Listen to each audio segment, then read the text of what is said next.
जागृति का रास्ता शुरू होता है सिद्धार्थ गौतम से, जो एक युवा राजकुमार थे और बहुत ही ऐशो आराम की जिंदगी जीते थे।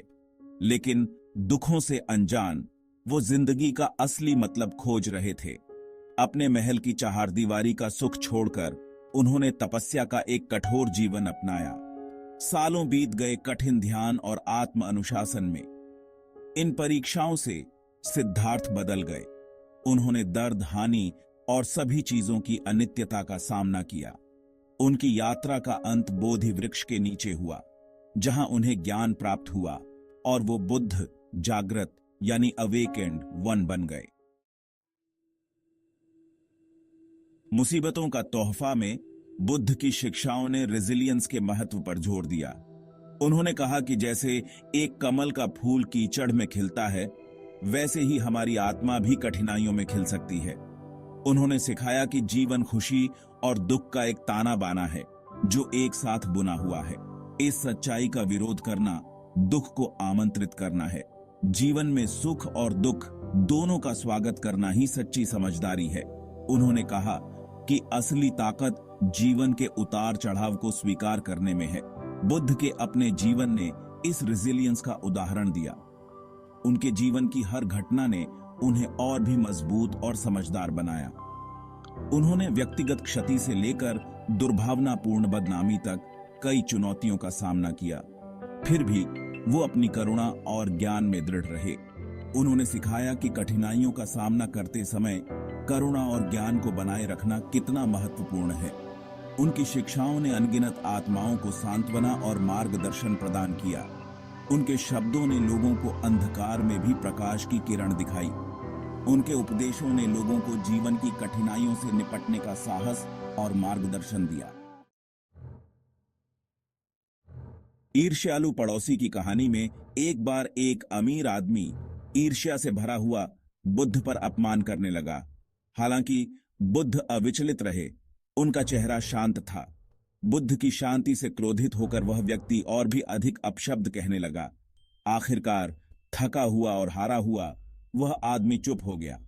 बुद्ध ने फिर शांत गरिमा से पूछा, अगर कोई उपहार दिया जाए लेकिन स्वीकार न किया जाए तो वह किसका होता है? वह आदमी हक्का बक्का रह गया।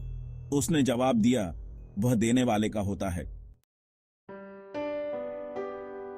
और इसलिए बुद्ध ने आगे कहा, आपका गुस्सा और अपमान जो दिए गए लेकिन स्वीकार नहीं किए गए आपके पास ही रहते हैं, वो मुझे नहीं छूते।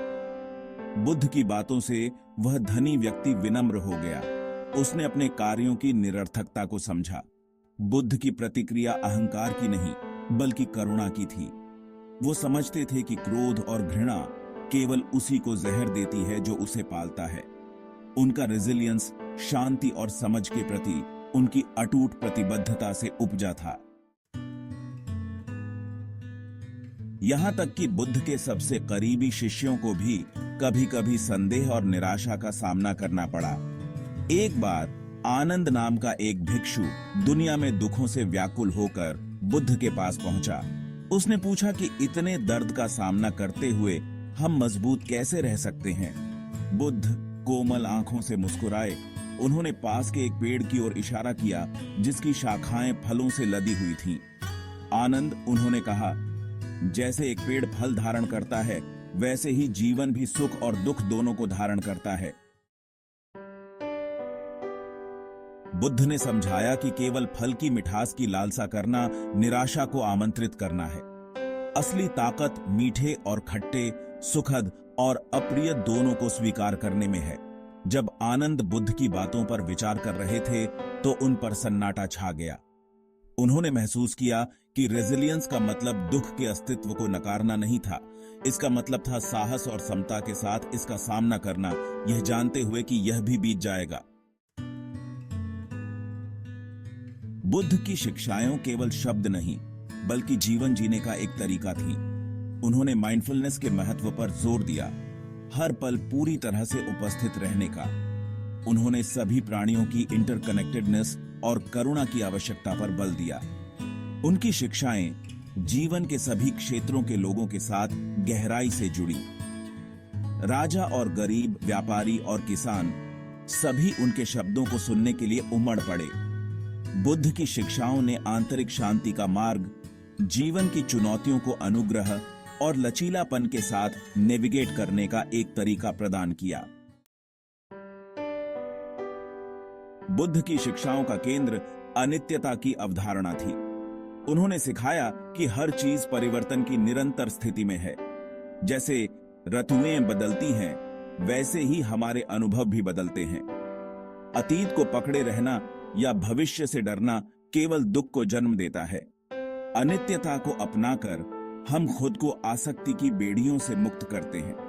हम हर पल की सुंदरता की सराहना करना सीखते हैं, यह जानते हुए कि वह भी बीत जाएगा। यह समझ रेजिलियंस को बढ़ावा देती है, जिससे हम जीवन के तूफानों का सामना समता के साथ कर सकते हैं। बुद्ध की शिक्षाएं आशा और लचीलापन का एक कालातीत संदेश देती है। उनकी शिक्षाएं हमें यह समझने में मदद करती हैं कि जीवन में आने वाली कठिनाइयां और चुनौतियां हमारे विकास का एक हिस्सा हैं। वो हमें याद दिलाती हैं कि असली ताकत चुनौतियों की अनुपस्थिति में नहीं, बल्कि साहस और करुणा के साथ उनका सामना करने की हमारी क्षमता में है। जब हम अपने भीतर की शक्ति को पहचानते हैं, तो हम किसी भी बाधा को पार कर सकते हैं। जीवन के अपरिहार्य तूफान या तो हमें तोड़ सकते हैं या हमें मजबूत बना सकते हैं। यह हमारे दृष्टिकोण और हमारे भीतर की शक्ति पर निर्भर करता है कि हम इन तूफानों का सामना कैसे करते हैं। चुनाव हमारा है। माइंडफुलनेस को विकसित करके, करुणा का अभ्यास करके और अनित्यता को अपनाकर हम अपने भीतर रेजिलियंस के बीजों का पोषण करते हैं। जब हम वर्तमान क्षण में पूरी तरह से उपस्थित होते हैं, तो हम अपने भीतर की शांति और स्थिरता को महसूस कर सकते हैं। हम अराजकता के बीच शांति, भेद्यता में शक्ति और अंधेरे समय में भी आशा खोजना सीखते हैं। ये यात्रा आसान नहीं है, लेकिन यह हमें एक मजबूत और अधिक करुणामय व्यक्ति बनाती है। जब हम अपने भीतर की शक्ति को पहचानते हैं, तो हम न केवल अपने लिए बल्कि दूसरों के लिए भी एक प्रेरणा बन सकते हैं। बुद्ध की विरासत रेजिलियंस की स्थायी शक्ति का प्रमाण है। उनकी शिक्षाएं दुनिया भर में लाखों लोगों को प्रेरित करती रहती हैं। बुद्ध का जीवन और उनके उपदेश हमें यह सिखाते हैं कि कठिनाइयों और चुनौतियों का सामना कैसे किया जाए। उनके संदेश हमें यह याद दिलाते हैं कि हर कठिनाई के बाद एक नया सवेरा होता है। सुख और दुख दोनों समय में मार्गदर्शन और सांत्वना प्रदान करती हैं। जब हम जीवन में कठिन समय से गुजरते हैं, तो बुद्ध की शिक्षाएं हमें धैर्य और शांति बनाए रखने में मदद करती हैं। वे हमें यह सिखाती हैं कि हर परिस्थिति में एक गहरा अर्थ और सीख छिपी होती है। उनके ज्ञान को अपनाकर हम जीवन की जटिलताओं को अनुग्रह और समता के साथ नेविगेट करने के लिए आंतरिक शक्ति विकसित कर सकते हैं। बुद्ध की शिक्षाएं हमें यह भी सिखाती हैं कि कैसे हम अपने भीतर की शांति और संतुलन को बनाए रखें, चाहे बाहरी दुनिया कितनी भी अशांत क्यों न हो। आइए हम बुद्ध की शिक्षाओं को केवल शब्दों में ही नहीं, बल्कि अपने कार्यों में भी शामिल करने का प्रयास करें। जब हम उनके उपदेशों को अपने जीवन में लागू करते हैं, तो हम न केवल अपने लिए बल्कि अपने आसपास के लोगों के लिए भी एक सकारात्मक बदलाव ला सकते हैं। आइए हम हर दिन साहस, करुणा और अपनी आंतरिक शक्ति में अटूट विश्वास के साथ मिलें। यह साहस हमें जीवन की चुनौतियों का सामना करने में मदद करता है, और यह करुणा हमें दूसरों के प्रति दयालु और सहानुभूतिपूर्ण बनाती है, क्योंकि हम में से प्रत्येक के भीतर रेजिलियंस की क्षमता है। वह अटूट प्रकाश जो जीवन की यात्रा में हमारा मार्गदर्शन करता है। यह प्रकाश हमें यह याद दिलाता है कि हम किसी भी परिस्थिति का सामना कर सकते हैं और हर कठिनाई को पार कर सकते हैं। बुद्ध की शिक्षाएं हमें यह विश्वास दिलाती हैं कि हम अपने भीतर की शक्ति को पहचानें और उसे अपने जीवन में लागू करें।